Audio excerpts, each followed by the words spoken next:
It's gonna take a second. Good to go. Take it away. Great. Okay. So you're going to see something that looks very similar to VS Code because it is VS Code. So if you've heard of GitHub code spaces, right, it's kind of a cloud-based IDE, right? And so it's a place where you can just mess around, import GitHub repos and run code and not have to worry about messing up your local setup. It's really great if you don't use VS Code, right? You can come here, mess around with it. You don't have to install it. So, okay. So what I'm doing today is I'm going to be working out of here, and I've included instructions in the README. 1 second, Chris. Yeah. On some of the slides, if you're able to increase the font or just zoom in a little bit, that'd be great. Better? Looks good. Thank you. Okay, no problem. So yeah, I'm actually not even going to be using slides today. We're going to be going through just like a straight up walkthrough because I think it's more informative and more fun than me just talking about like Flake8, which is not exactly an exciting topic. So it is exciting, but it's more fun to watch it happen rather than, right. So what we're going to do is, right. So I'm going to, what I've done is I've included instructions, fork the repo, then you'll have your own copy of the repo that you can then mess around with, shows how to activate virtual environments, test that that's working, all that good stuff. But if you're going through the Git pod, then you don't actually need to worry about that because we're in here. Okay, let's get going. So, and excuse me while I get my life together.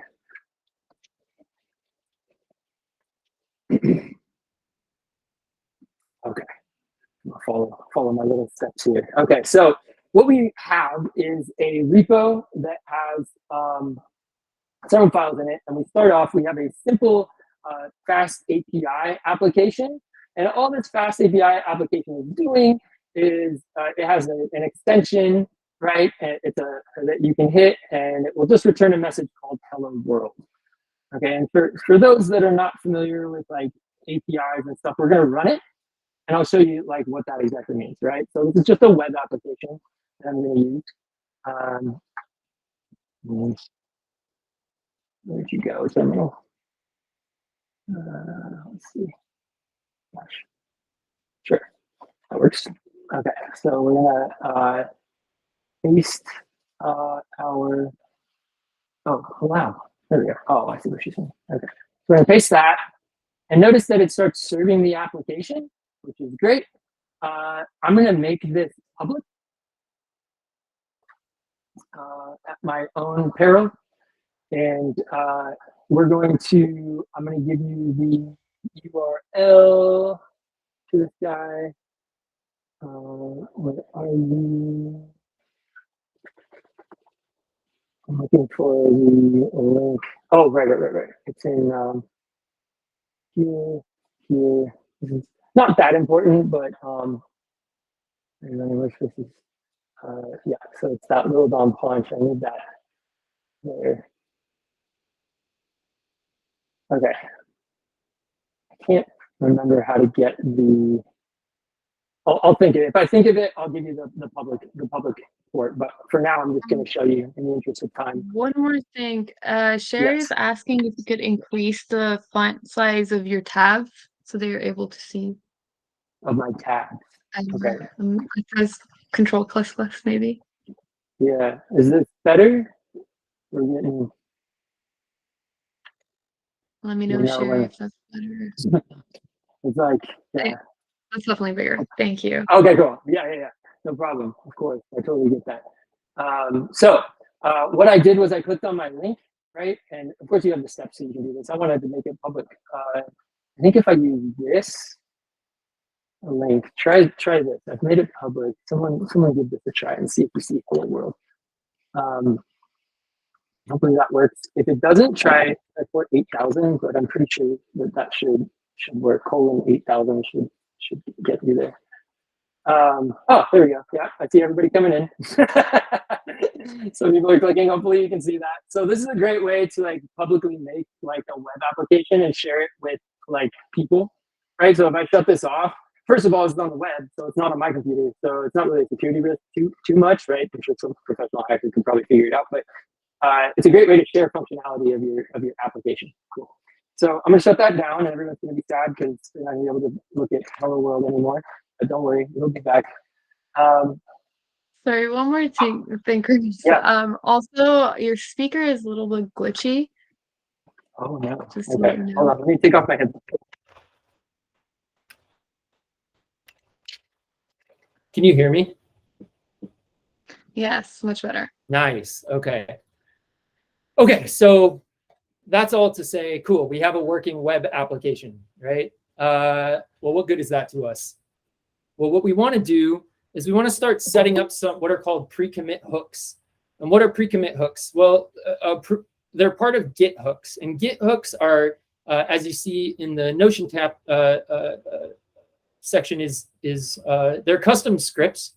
They're basically executed either on the server side, which is to say it would be executed on GitHub, or they can be executed on the client side, aka our local computers, right?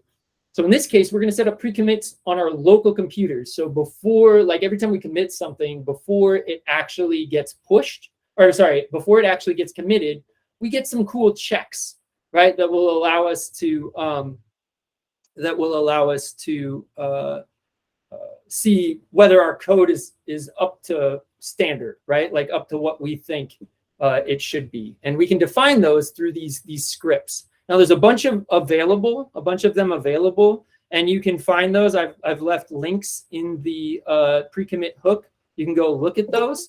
There's a GitHub repo where you basically just copy and paste them in, and they're available for all kinds of things. And so I'll go through and show you exactly what these look like. So let me clear my tabs or my things out here. Let me get rid of this bash shell. We won't need that for a while. Okay, so we don't want a new tab. We want a new file. New text file. Oh, I have to shift. Okay, got it. Okay, so this is what our Git our pre-commit config file. So it expects this, right? It looks scary. It's just a YAML file that defines our hooks, and this is exactly how we do it, right? It points to a repo, so the hooks themselves live in some GitHub repo somewhere. So you'll notice that as we add these, there's a black repo that we can connect to that will give us the black hooks. There's the Flake 8 repo to give us the Flake 8 extension, so on and so forth. So here, these are all really general hooks that are available at this link here. And if I didn't include it in the sheet, I'll just pop this into the chat so you guys can go there now and check those out. So I added a couple. Okay, so we have check AST. This is to check that Python syntax is valid, right? That we've coded correctly in Python. We check this byte order marker. I didn't put a comment there, so now I'm not forgetting what it is. The explanations are in GitHub. I'm pretty sure it checks text files to make sure that they're. Yeah, I can't remember. I honestly can't remember. That's crazy. I was just doing this. Okay. Check case conflict, right? Any case conflicts that might occur, the cases in terms of anything that you've defined, variables and so forth. Check docstring first. So it checks that the docstring is first in a code block, right? So including docstrings in your functions and classes and all that kind of stuff. We check that we have shebangs at our bash files. We check end of files to make sure there's a new line. Now, there may be some of these, by the way, that you don't agree with and you don't like. That's fine. Just don't include them, right? All you have to do is delete them out of here and they will not be included. We have a no commit to branch, right? So prevent commit to branch. So what that does is it prevents committing to, like, say, a main branch and only allows commits to a feature branch, which is really nice, especially when you're working on a team. It sorts your requirements file alphabetically. So if any of you are familiar with Python, we include our dependencies. Well, not all the time, but sometimes we include our dependencies in a requirements file. It will go into that requirements file and it will organize that alphabetically. And then, of course, removing trailing white space. Okay, so that's those. So to initialize these, we're going to run pre-commit install. There, we've installed pre-commit, right? And what we're gonna do at the beginning is we need to run our pre-commit, because pre-commit will only run when you commit, right? But it only runs on files that have changed. So if you are installing this at the very beginning, like us, and already have files that need checking, we need to check those files first, right? And we can do that. We can just run pre-commit anytime by running pre-commit run, and then we're going to tell it with this flag to run it across all of our files so that they're all ready to go from the very beginning, right? Oh, I know what I did. We need to save this. It would help if it was saved. Okay, so we're going to do dot pre-commit. What did I want to call it? Pre-commit config.yaml. Cool. Okay, there it is. Now that's the file that it is looking for. So notice that it wouldn't run without it. So now that it's there, it will now run all of these pre-commit checks, which again are really just scripts, right? Like bash scripts or whatever. They're nothing more than that, but it's just running all of these to check all of our files. And oh no, we had a failure. It was a fix at the end of a file, right? And it tells you this nice message, right? It tells you what hook ID failed. It tells you the exit code, and it tells you that, oh, this file was modified by this hook. Okay, well, we can go in and notice now our main is here. Well, it shows us the change. It went in and modified it for us. It said there's too much white space at the bottom of your main.py based on this commit hook that you've defined. So we're going to delete that out for you, and now you can commit that change. So we will commit both of these changes, and I'm using VS Code's built-in Git extension. It's really nice. I rarely use the command line anymore.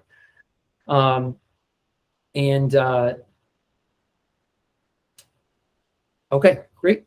So we can commit those changes. Waiting.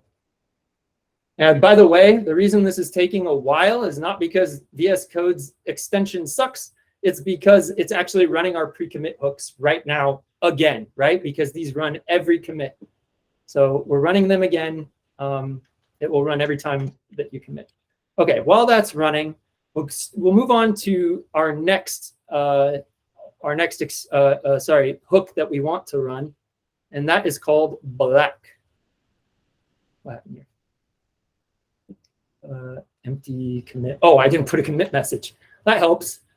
Initial commit. That's a terrible commit message. Fixed white space in main.py. Okay, there we go. Now I can commit. There we go. All right, so I've committed. Great. Now we're going to do black. So black is a code formatter. So what black will do is make your code look nice. Why I like black? There's lots of good code formatters. There's a bunch of them out there. They're very configurable. I like black for the exact reason that it's not very configurable. I don't really want to mess with every single possible thing that I could be formatting. I like to just let black handle it. It's generally good and matches PEP 8.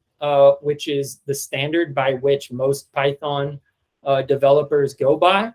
And so what do? We go to our pre-commit file. I've added the code for the black or the configuration for black in our Notion tablet or Notion template. I don't know what they're called, but I like Notion. I'll tell you that.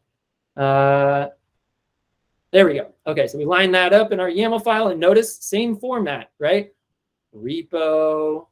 This is the current version number, and the ID is black. That's the hook we want to use out of the black repo. We have a white space at the bottom. That is good. One other thing you might want to check, right, is we go to code preferences. So we come up here. When we initialize a code formatter, we need to set it as our default. So we come up to, sorry, where is my file?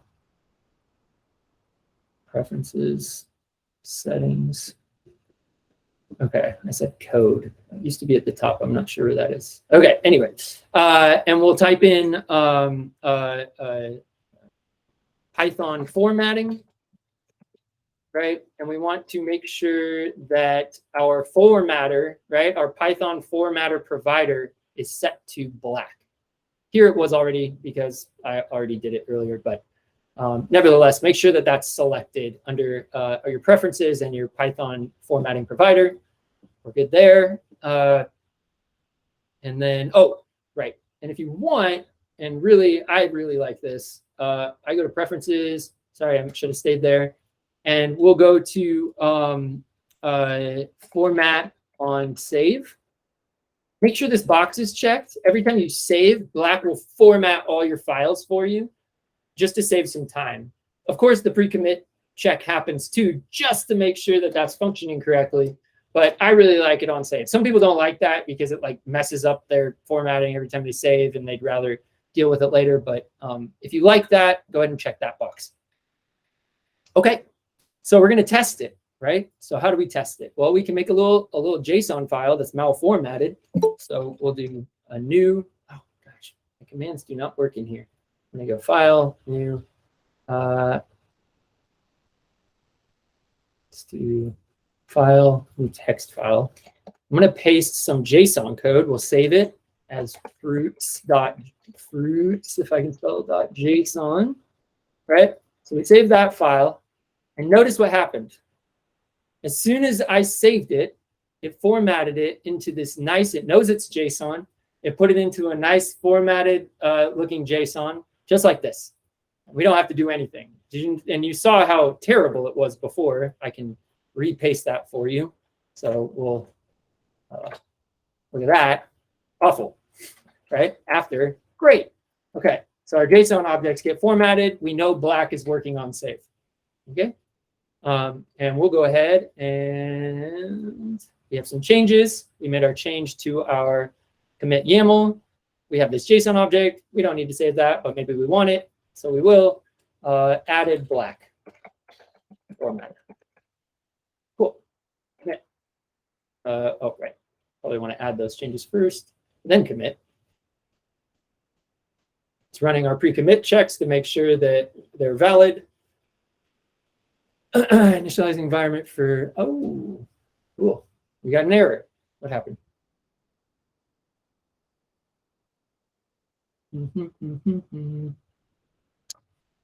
Oh, it made a change. Ah, it was the white space at the bottom of the JSON. So notice it made the change. We didn't have white space down there, so it added that. Didn't like that. So our pre-commit check worked. Now we commit. Commit's good. Okay, so it always catches you. That's what I like, because I don't want to have to think about that stuff, right? I would hate to have to push that without that white space at the bottom. That could really bother somebody, right? And it keeps, you know, when you're using these types of things, one of the things great about it is it's keeping you honest, right? It's keeping everything the same. So, you know, sometimes when you're coding, you're just kind of getting lazy and you're just doing stuff. This will keep everything looking the same, really fresh, really nice. And that's really good, as, you know, when you're on a team and other people have to pick up your work, it doesn't look sloppy or different. It all looks uniform, like it came from the same place, right? Okay. Are there any, oh, okay, so questions. In your source control, you have two boxes on the left and on the right. Quickly explain what each box, yes, so, okay, great question. The box on the left is the original file. Now it's been committed, so Git doesn't like, it just looks the same. So it's saying what's in Git is the same as what's on my local. Once that changed, you saw this was like red and this was green. The red is kind of the thing that was the change, or sorry, the red is what it was before. The right-hand side is the green. That's the change that has occurred to the file. So you can track like what has changed. So the red on the left is like what it was before. Then you have on the green, the right, yeah, change to the file. Exactly. Thank you. Okay. All right. So cool. So now we have our black formatter. We have a bunch of things happening in the background that are taking care of all of our like look of our code, making sure our lines are the same. Like, okay. So what do we need to do now? Well, in Python, we have those in many languages for that matter. You have your import statements at the top, right? And you may have never thought about it, but there's actually a certain order that we would like to see that's kind of a standard order that you want to see for those, Okay, and I will show you those in 1 second. Let's set up the extension that's going to do that for us first, and then we'll get to how those should be organized. So just like, and I'm never going to stop pressing Control N. That's hilarious. All right. So what do we need to do first? So we have this thing called isort. Isort sorts your import statements for you. Isort expects a config file that is called an extra config file besides your pre-commit file. It's called PyProject toml. It's a toml file. It's just a configuration file. The only thing we want to put in here when we're using black and isort at the same time is to make sure the profile is set to black. The reason we want to do that has to do with line length. Black has something like defaulted to like 83 characters for the line length. Isort has a different line length. So by adding this quick configuration, we make sure that isort and black are synced up on that. Otherwise, isort will want your line length to be one thing, black will want it to be another thing, and you'll get weird errors, right? So we're just adding this to make sure that we don't get any weirdness in the interaction between black and isort. Isort, again, is going to be the thing that organizes our import statements. So I think you're recognizing a pattern here. We're just going to pop isort into here. Make sure this is formatted correctly. YAML is very picky. I mean, many things are very picky, but YAML is especially picky about your spacing. So it looks good to me. ID. Let's actually back that up 1. And we can actually back that up 2. Okay, this is just YAML formatting stuff. Trust me, you'll get used to. I work a lot with YAML, so this is just eyeballing. It might take you a minute to get the spacing right, so just be patient. Okay, so we've added isort, and we can see it in action, right? Because now it's in our config file. Oh, and look at that, black formatted our YAML for us. Great, or something did. Whatever one of these checks did. The check YAML. That's what did it. Okay, so we're good. Let's do, or no, it was black because it was on save. So black did that change. Okay, so we go in and we're going to see isort in action. Okay, so let's go to file. We'll go to new text file, and we're going to copy and paste in some code. And it's just going to be some Python code. This is a hello world. We're going to create a module instead. And we're going to call this module test module, very original, test module.py. We now see that located over here on the left. We're also, I guess I could have just been doing this the whole time. Anyway, okay. And so what are we going to do? We're going to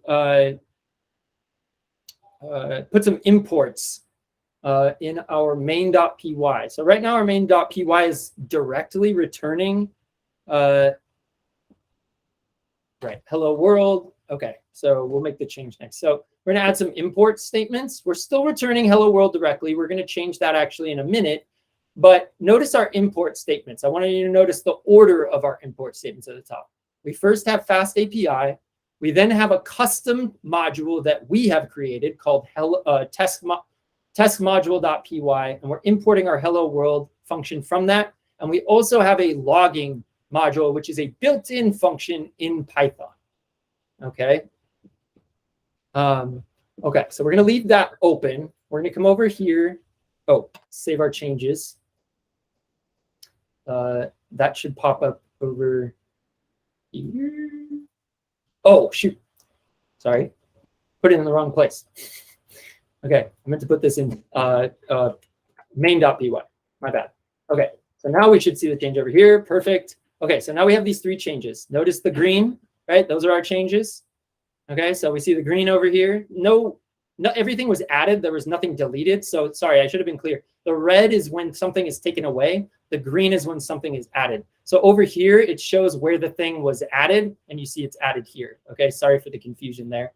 You see here we had some deletion and an addition, right? We may have had like a space at the top or something that we deleted just to get this function up to the top. Let's have our space at the bottom. Okay, cool. So we can say added test module.py, and we'll commit that. Oh, actually, what I wanted to do was have main.py open. Okay, watch these import statements. That's the main goal here. We watch those import statements. Waiting for our pre-commits to run. We may run into some white space or something. Right, yeah. Okay. Yeah, and here I'll bet it was some white space issue or something. Oh, it changed. Right. So notice here's the change. It moved our logging statement up to the top. So here's what the order is. The top is built-in modules in Python. Okay, so always at the top, you have your built-in modules. In the middle, you'll have any third-party modules or libraries. Excuse me, I should be saying libraries. Libraries. And at the bottom, you'll have any custom libraries that you have created, right? And all of those will be alphabetical by each section. So the built-ins will be alphabetical. It restarts with the middle section and then the last section. But you don't really have to worry about that anymore because now you have isort, right? So yeah, I see the font size. I've got it pretty maxed out on my end until things start to look weird. I can try to get it a little bigger. It's about as big as I can get it with still fitting things on my screen. Okay, I'll make do. Okay, so that is isort. Okay, and then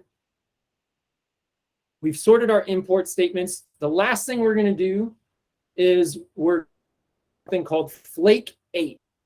So it is a linter. Okay, so before we check the format of our code, right, kind of white space and you know how 8 checker, right? So is compatible with black, and it kind of extends the functionality for a couple extra Python things that are PEP8 compatible. If you want more on PEP8, I would just Google PEP8, and let me yeah, PEP8. So PEP8, you want to just make sure that you can Google that, and it'll show you all the different fun things that you're supposed to do with Python when you're formatting. Okay, so implement flake 8. Again, we actually need to, I'll do it here. Oh God, okay. New file, I'll move that away. Did it make my new file? I need a new file. Give me one. Oh, okay. So we're going to call it .flake8. Okay, there we go. So flake 8 needs the configuration. Again, these are things that we need to be compatible with black.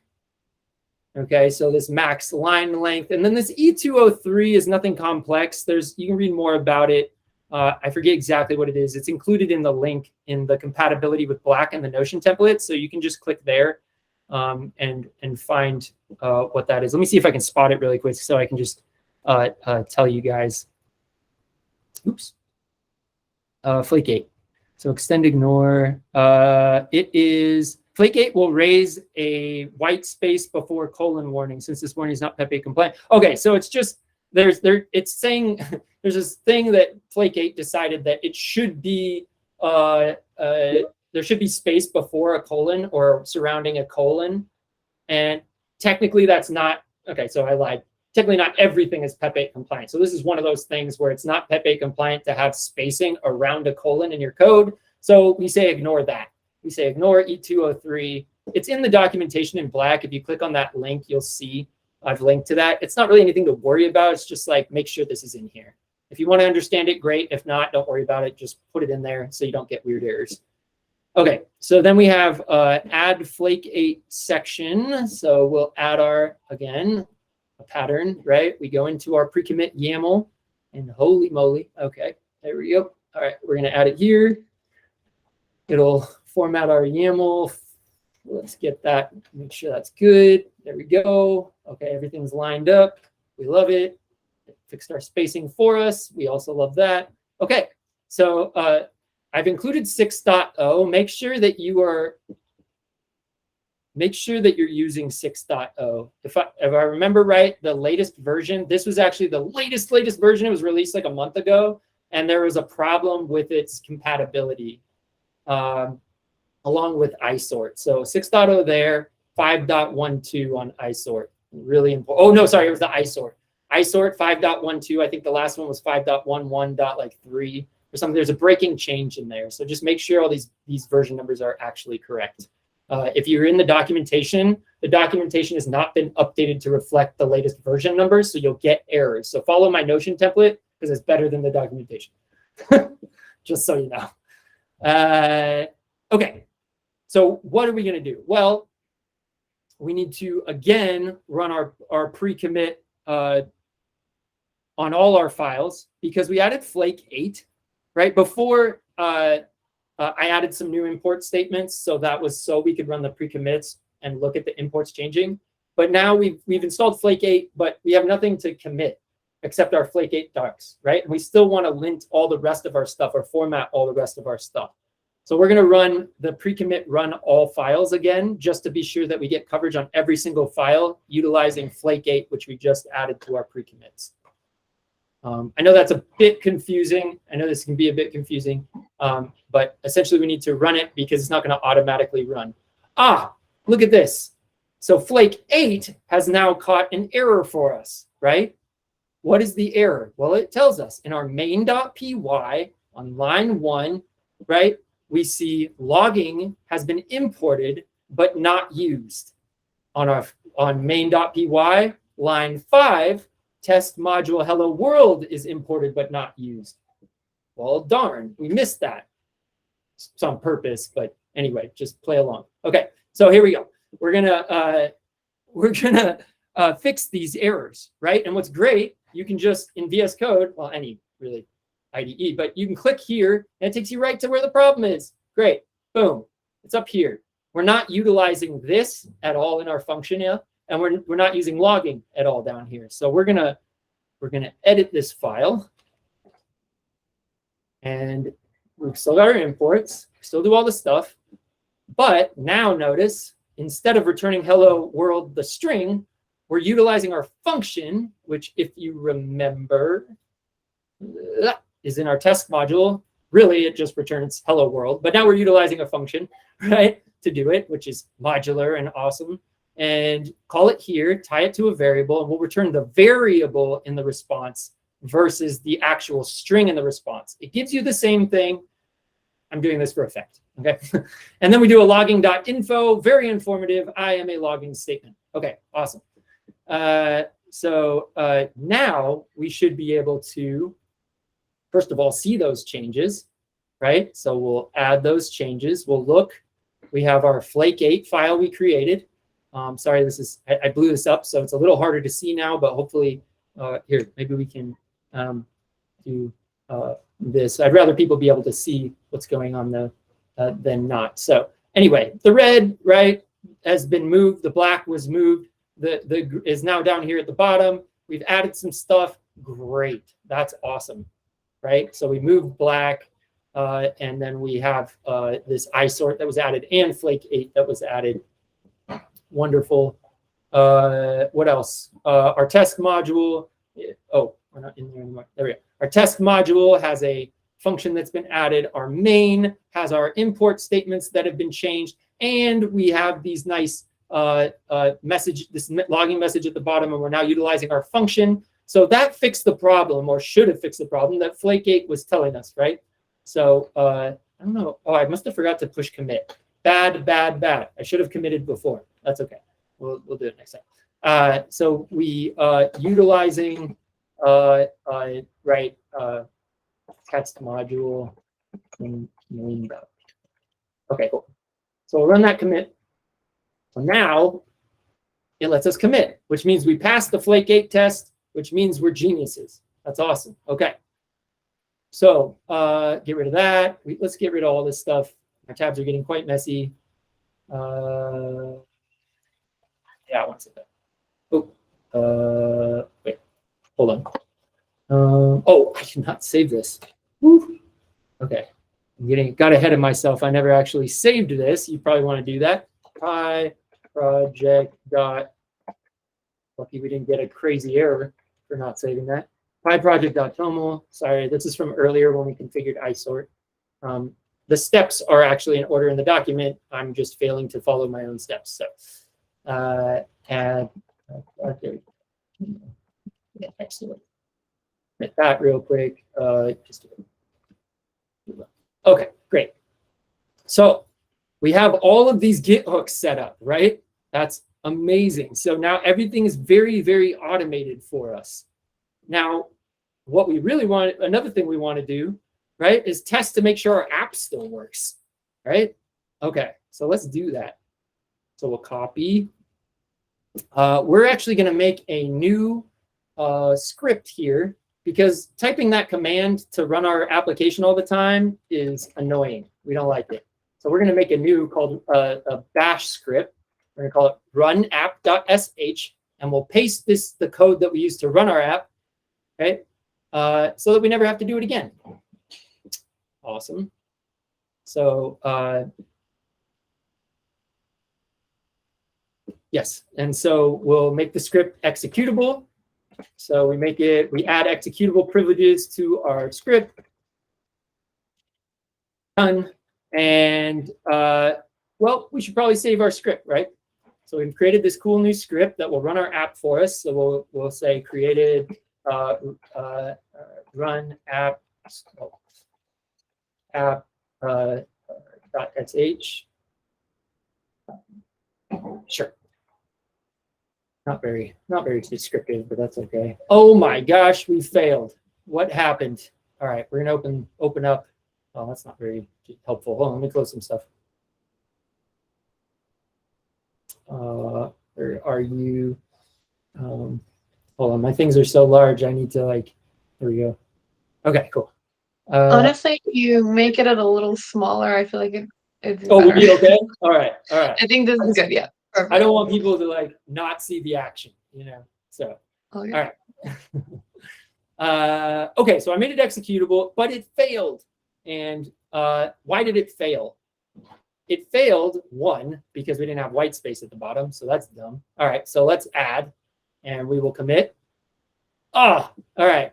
Well, what happened here? So we go show command output. We scroll. Let me shrink that down a little bit. What failed? Right here. Check that executables have shebangs. Remember our ID that we started at the very beginning. All of our executables need to have shebangs. If you don't know what a shebang is, it's just a line at the top of your script that gives it a path to know how to run the script. So in this case, we're going to tell it to use bash to run our script. So we go back to our run. I'll show you if you're not familiar.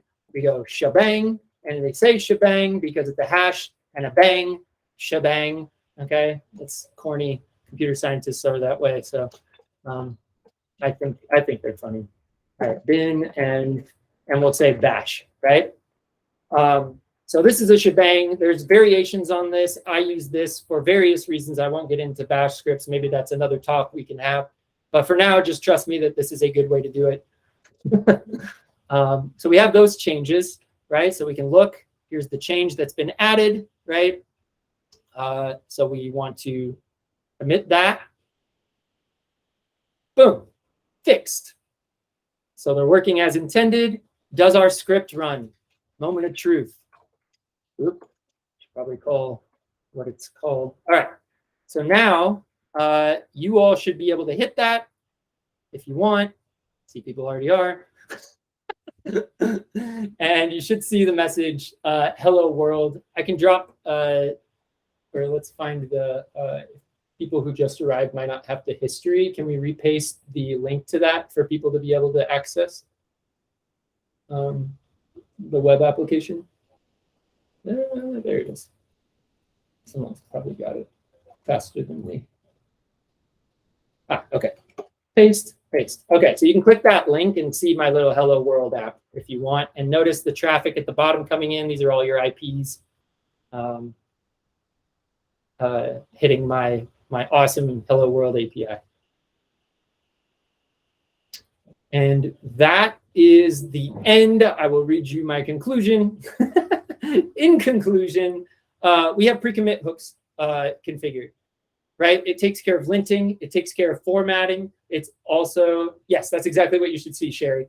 Exactly. It's not very exciting, right? But anyway, we have linting and formatting automatically configured. And that's just the surface, right? That's scratching the surface of what's possible. Not only do they have predefined pre-commit hooks, and these are available not just for Python, by the way. These are available for all kinds of things. You can make your own. So they're just scripts, remember? And so, because they're just scripts, you could write them in Bash, you could write them in Python, you write all kinds of stuff, right? And customize it to how you see fit or how your group is coding or whatever, right? If you don't see something you want, make it yourself, and then you just add it here. And the instructions on how to do that are in the pre-commit documentation. I'm not going to go into that here. Tons of tools we didn't cover, but at any rate, make the combination your own. Edit my file, take away stuff you don't like, do whatever you want. And but the automation will really take a lot off your plate and let you concentrate on the fun stuff, which is the actual coding.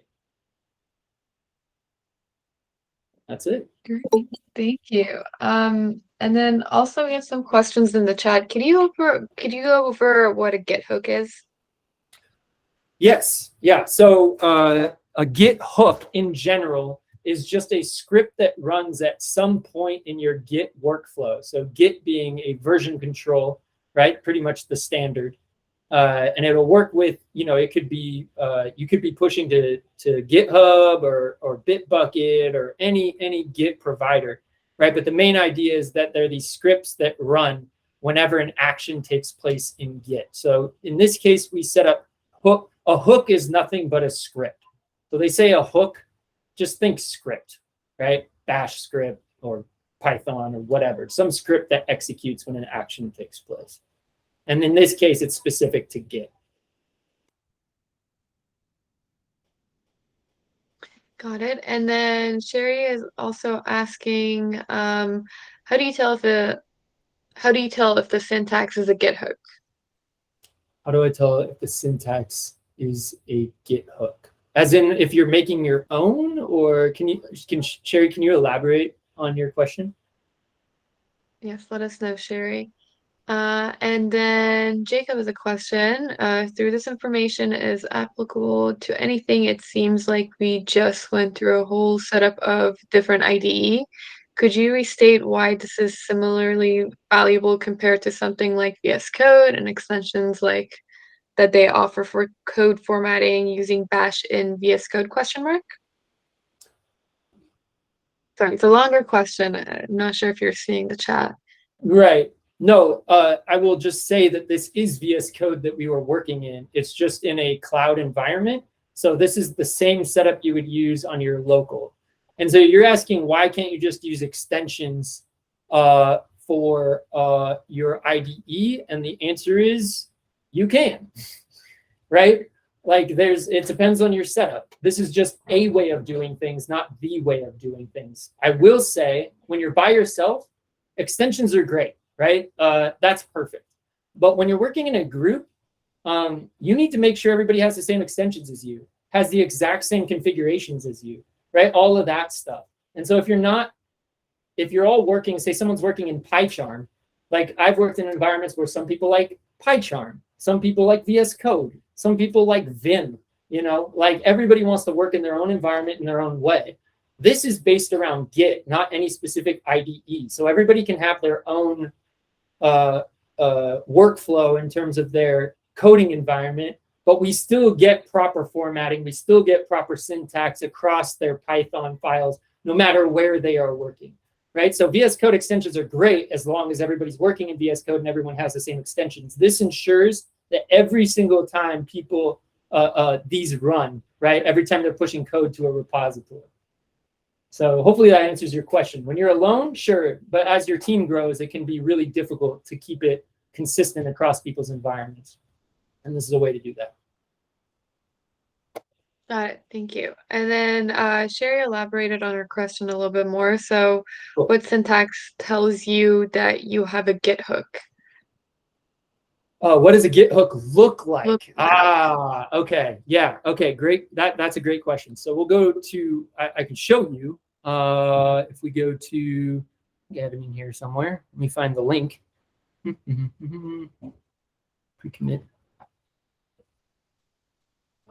Yeah.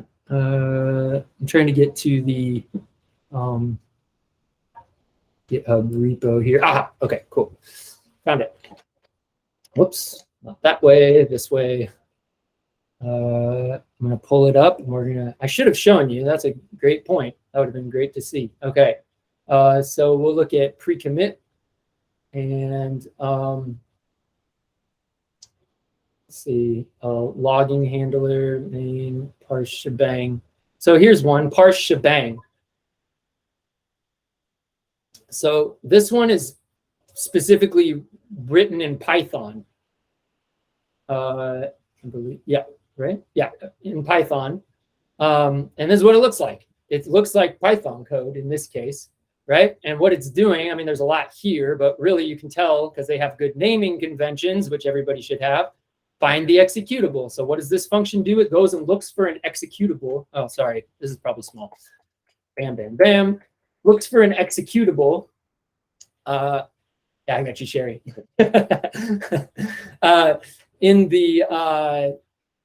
In your path. So that's all this is doing. It's like, where is an executable that I can find to look for a shebang at the top, and then it does so, looks for that shebang, and all that. I'd have to look at this more thoroughly to tell you exactly what line for line it's doing, right? But nevertheless, this is what it would look like, right? It's just basically Python code. And you can find more of these if you're just looking in, if you come over to precommit. Here, let me pop this in because I don't think I shared this. There you go. So hopefully that answers your question. You can check out whatever pre-commits you want through here.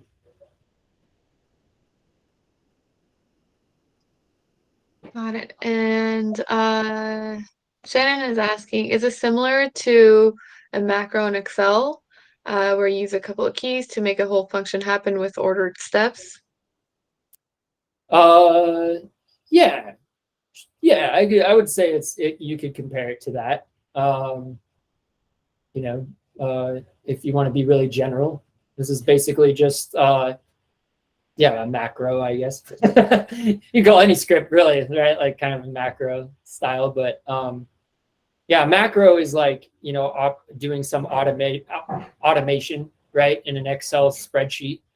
So you could say the same thing about this. It's just going through and automatically looking for whatever the specific hooks task is to do, and you know, look for a shebang or whatever. So sure, I think that analogy works if that makes sense to you.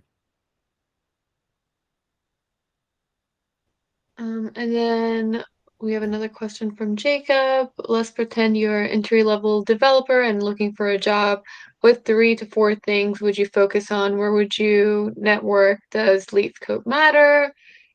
Flesh out your GitHub or your portfolio. How much does a unique domain name for your portfolio matter? So just a few different questions he has. Yeah, I'll rapid fire that. Okay, so 3 to 4 things that I would focus on are well, obviously coding, right? You should know. And I'll double answer a question. Does leak code matter? The annoying answer is it depends. If you're trying to go to Netflix, if you're trying to go to Zillow, if you're trying to go to Twitter, you're probably not. But if you are, you know, they have a very standard process, right? 6 interviews, 3 to 4 coding interviews where they just give you, you know, look for a string in this thing and or create a diagram or whatever, or a graph. Sorry, not a diagram, a graph. Though if you're looking to get into a big tech company, short answer, if you're looking to get into a big tech company, leak code matters. If not, I've never, except when I interviewed at Zillow, had to actually do any sort of leak code exercises. It's always a conversation. So what do I say that are the 3 to 4 things you should focus on in order to perform well in that conversation? I would say, first of all, like learn one language. Don't try to learn a ton of languages. Now, I understand in web development, there's several tools that you're using, right? But overall, in terms of a coding language, learn one coding language. Most of them, the underlying philosophy behind coding languages are the same, right? It's more syntax and how the coding language is structured that changes. So the more and deeper you understand that, the better you're going to be able to speak to it when they ask you questions about stuff. I've had questions about Python. Please explain the global interpreter lock for Python and why it might be a hindrance. If you don't know the answer to that question, go look. I suggest you go look it up, right? Things like that are questions that I get. So being able to speak intelligently to technical details about things in tech is really important. I think learning to collaborate early and learning, which includes learning Git really, really well, will play huge for you, because a lot of people think I'm just going to learn to code and it's going to be great. But really, you're not coding in isolation. When you're in at a job, you're constantly collaborating with people. You need to know how to talk to people. You need to know how to work on the same project together, right, in a way that is productive. So there's two things there, right? And that is get involved in an open source project and or start a project of your own with a group of people, and you all learn Git and create issues, like learn how to do work with all the tools within Git, not just pushing and pulling, but creating pull requests, creating feature branches, creating like all of this stuff. I have a great thing that I just reminded myself of that I need you guys to have. Okay. No, actually, now I have two. So the first one is this thing called a Git branching model. This was made in like 2010, and this post is still being used. It was just recently updated in 2020, right? So understanding this blog post will give you a great leg up in understanding how to collaborate on Git. And then I have this free code camp article that I keep bookmarked. That free code camp article gives you best practices on Git. Git is one of the most important tools you need to know as a developer. And then there's the free book on Git. So just anytime you have a Git question, go look in this. Read through this stuff. Like even if you're just wondering about something, go read that book, and it has pretty much every answer you could want. It's pretty in depth, so maybe you won't understand, but I always say, like, look at things you don't understand, and the more times you look at it, eventually it just makes sense, right? It's just like banging it into your head. And so the last thing is just communication skills. Can you talk, right? Can you just have a conversation and practice that, right? Practice talking about technical things. Because if you get into the interview and all you've been doing is coding in a basement for like a year, your social skills are probably pretty rusty, right? So like, make sure that you're exercising your social muscle, right? In whatever way you want, but specifically around technical topics. Like, be able to have those conversations. Great way to do that is come to these meetups, or any meetup. I run a meetup called the Portland Python Pirates, and you can find it on Meetup. We have all kinds of presentations, and I guess it's a shameless plug. I didn't mean for it to be, but anyway, meetups like that are really helpful for talking and learning concepts that are maybe outside your comfort zone, or talking to people that are outside your comfort zone. But that's what I did when I first started, and it was wildly helpful, and actually ended up getting me a job because of people that I made connections with. So networking is probably the last thing I would say. And then there was like YouTubers I like. You could live off of Free Code Camp's YouTube channel. They put out a new video practically every 2 days. It's insane. Like, about any specific topic. They had like network architecture the other day. They had sequence diagrams. How do you make one? What is it? They had how to create a front end for some game or something. Like, they do all kinds of stuff. That's really great. Perfect place for a shameless plug. Yeah, right. YouTubers. There's so many out there. It really depends on what your specific topic is, but Free Code Camp is the most general one that I reference very frequently. I check it every day for a video that I might want to watch. Another actually YouTube channel that's not really programming specific, but is technical and cool, is Computer File. I will type computer file like that. That's amazing. God, that's amazing. So it's like really smart computer scientists just like going over super complex stuff. What's a pirate's favorite letter? Is this a joke? I have a feeling a punchline's coming.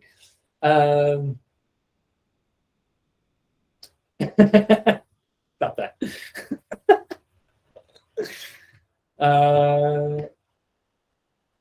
Yeah, okay. Yeah, I mean, that's for websites, I mean, yeah, there's free code camp. There's what other websites do I visit? Actually, for Python, I have the best one.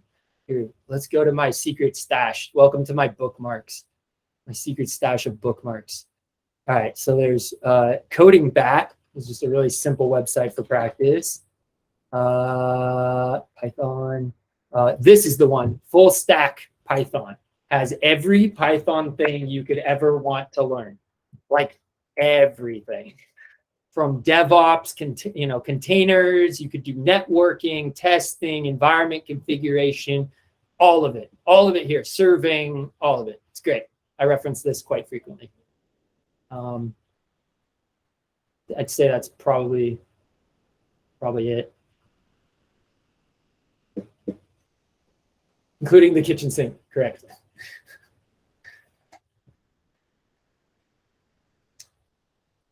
I don't mean to steal your job. I'm reading the messages too, so like. No, all good. Yeah. It looks like we have one more question Yeah. from Sherry. How do I technically describe the 8,000 link you gave us? Yeah. Okay. So the link that I gave you. So where I was actually coding was in the cloud on likely in a container, but we'll just say a virtual machine. I don't want to get into containers.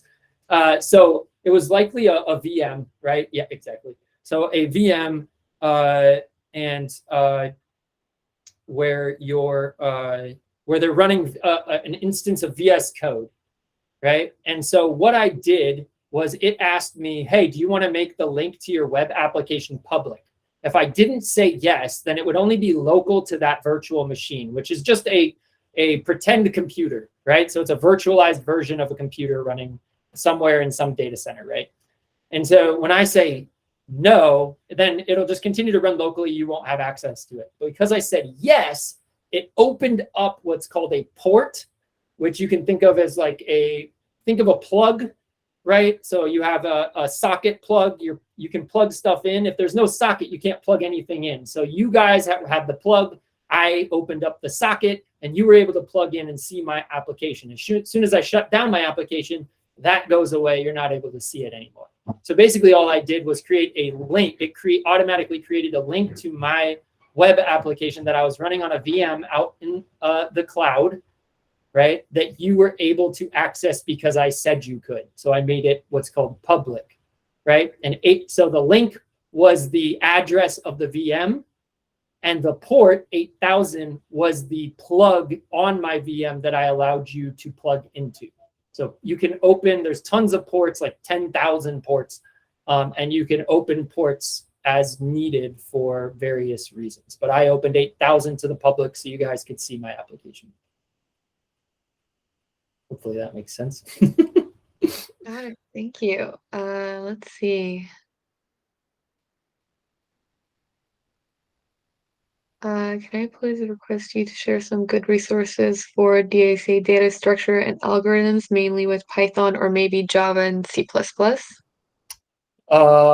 Yes, I have two. Okay, so if we go to it's on Udemy, and we log in with my super secret password that I won't tell you, so don't ask me. Log in. Okay, and we go to my courses, which might be embarrassing, so don't judge me.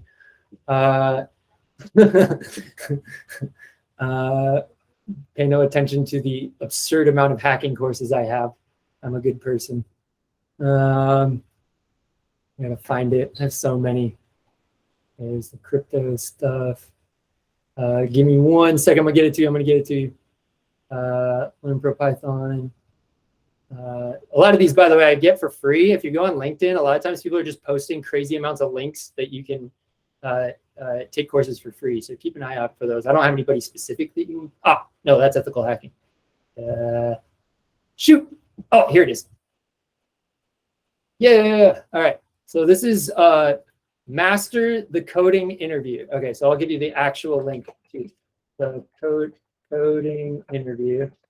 This is probably the best one I've come across, but I'll give you one more just for good measure. It's expensive now. You wait, obviously, if you're familiar with Udemy, they usually have sales on courses. So just wait till it's on sale and buy it for like $9.99, and then you have lifetime access. And they continually upgrade it as time goes on. Easily the best course on data structures and algorithms I've ever taken.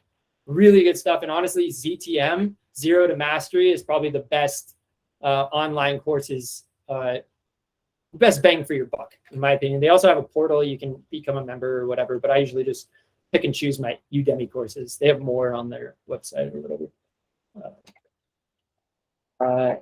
Yeah, no, my time is whatever. I was a little late, so I'm happy to just drop one more course on you guys because it's my favorite thing to do. Okay, so we'll go into my Coursera, and there's one more. It's called where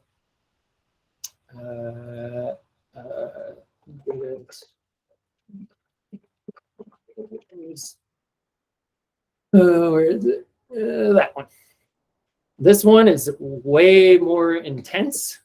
Okay, so this gets a little mathy. This is a university level, like a straight up UCSD specialization, right? UCSD, University of San Diego, or UCSD, University of California, San Diego. There we go.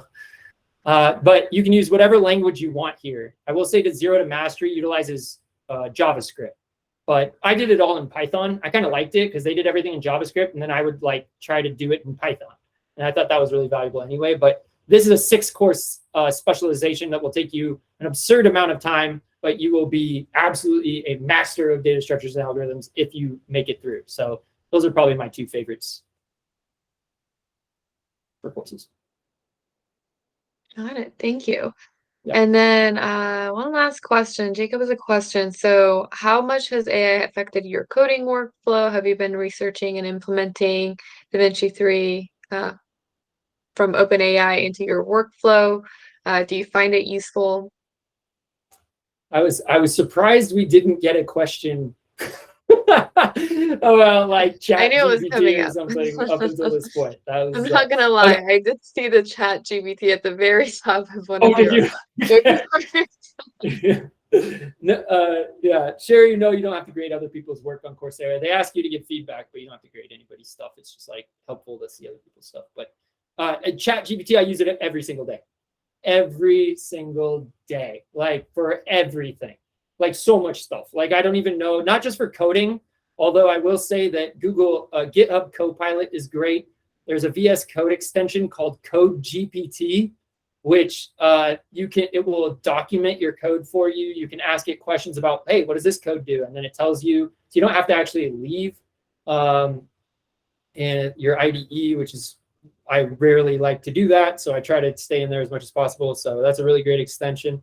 I use it for emails. I use it for LinkedIn posts. I use it for Meetup posts. I use it to plan dinners. I use it for everything. I use it to just chill and like, I'm bored, like tell me something funny, you know? Like I can't stop using it. Like it's great. I signed up for the preview that Bing is bringing out. I'm all about it. Like, I hate writing emails, so I just let ChatGPT do a lot of the work. Don't tell my job. Actually, they probably don't care. They probably do it too, but you know.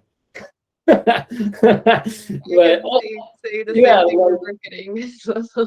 Yeah, right. Like it's like it just makes my job easier. It lets me concentrate on stuff that's actually interesting to me, right? Like all the admin crap that we have to do for daily work. Like people are like, oh, well, you're cheating. I'm like, okay, you keep writing your own emails and I will be using ChatGPT. And it's not to say I just copy and paste. Like I use it and then I'll edit and stuff. So I don't want to say that I copy and paste stuff, but I found it immensely useful and I try to integrate it wherever I possibly can. Yes. Yeah, I agree. I mean, it's just taking your time. It's just saving a lot of time because you're just wasting a lot of time writing these emails and posts and etc. And you can focus on more important things. How do you think it's going to affect, because I know this is like a big topic, how do you think it's actually going to affect like developers in the future, and is it going to take over our jobs, etc., etc.? Okay. Yeah. I don't know. Maybe, at this point, no. Like at this point, it's just a really badass tool that we can all use, right? Like it makes my life as a developer so much easier, right? so much stuff is just easy. I just had to do code reviews, right? And I could have gone through line by line and like thought of, you know, ChatGPT helped me look at things in a different way that I didn't think about when I was doing it, which was more beneficial for the person that I was doing the code review for, right? So I only have so much knowledge in my brain, right? And I'm happy to use it. But then I was like, did I miss anything? And I just like said, ChatGPT, did I miss anything? And I caught most of it, but there was a couple of things that even I learned. I was like, oh, I didn't know that was a thing. And of course I went and checked to make sure that it wasn't lying to me, right? Because ChatGPT. So in the terms of taking our jobs, like I can't just go to ChatGPT, feed it, and just be like, yeah, cool, give me all the code for some application, and I just copy and paste it in. It's likely broken. You have to have some talent. There's always going to be some check. And this is the thing that I think is missed in AI, is that it is almost never the case that there is an AI model just sitting out there chugging away without some kind of human monitoring or human intervention. Automation is so rare, rarer than you think. Like things are so much more manual on the back end than people think, right? There's someone back there, like there's people monitoring the thing, right? And if it starts to go haywire, they have to retrain it and figure out what went wrong and all this stuff. So it will of course change the way we do work, and of course probably take some jobs, you know, like, yeah, I'm not gonna lie, like it's likely, but in terms of development work, I think it'll just change it for now. Because at what point, you gotta ask yourself, like, at what point do you trust the model enough to code everything for us? Like, without a human checking it? Like, does that sound like a good idea to base an entire business, like $1 million, $1 billion corporation, on the hope and that this model is not gonna break, like, or do something weird? Like, probably not, right? Like, I know I wouldn't. I don't care how good your model is. So I see them as tools. They will definitely be disruptive, but I'm not scared of it, I don't think. Got it. Well, thank you. One last question. I know we're super over time, so sorry about that. I want to ask about a small thing related to Udemy, Coursera links for courses that you mentioned. Where do you find them usually? Oh, I usually find them when I'm supposed to be doing something else, but then I go look at courses that I'll never take, right? Like I'm just like looking around on Udemy or Coursera, and I have a specific topic in mind that I'm interested in learning, and you know, I go look at reviews, and it's nothing more than that. I don't really you know, I don't have any special process that I use. I do sign up. One thing that I do suggest is signing up for newsletters. Newsletters can be incredibly valuable. One is, I forgot a website, so I'll give you a website in the process. Extra credit. So it's RealPython. RealPython is a great resource, free for the most part. They have a premium tier, but there's lots of free blog posts about pretty much anything Python you could think of. And they also have a newsletter. You can sign up somewhere, I don't know, wherever, maybe here. But anyway, search for their newsletter. Here it is, Python newsletter. I receive this every week. They just put a bunch of articles and different resources together for all things Python. And I take time every week, about 2 hours, to go through this list and just read stuff that looks interesting to me. And that really helps me stay current and helps me see what's coming and look at things in a new way. And I use stuff from there all the time. So that's really helpful. There's another one. I'm going to go into my Gmail, but not on screen, that I'll give you. So newsletters are probably my favorite way to stay up to date, because it just comes to my inbox and it's all good, you know. I'll get this one. There's this, it's kind of, I wouldn't say it's specific to data science. She has a lot of stuff that's not. But it's mathsimplified.com, and unfortunately I'm really bad at like pronouncing her name, so I don't really want to try. It's I think she's Vietnamese, if I remember right. But yeah, mathsimplified.com is another great newsletter to sign up for. She just sends little tricks and things, sometimes data science related, sometimes just Python related, but always useful.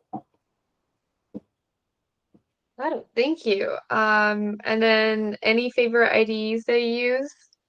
VS Code, 100% VS Code. I will never use anything but VS Code. I used to use Vim. I was a hardcore Vim user for years because I worked on servers. But I saw the light, and now I will never go back. VS Code all the way. I can speak on that. All right. Well, I'm assuming you would assume. Well, Chris is actually a Python expert, so yes, I'm pretty sure he uses VS Code for that. Yes. Let's see.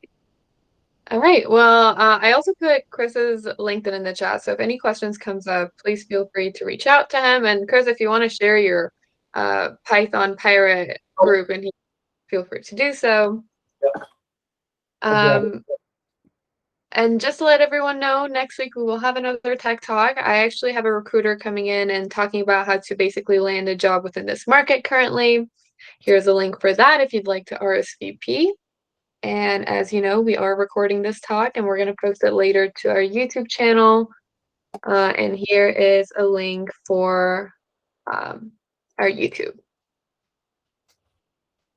All right. Well, if we don't have any other questions, thank you guys for joining us today. And thank you so much, Chris, for an awesome presentation as always.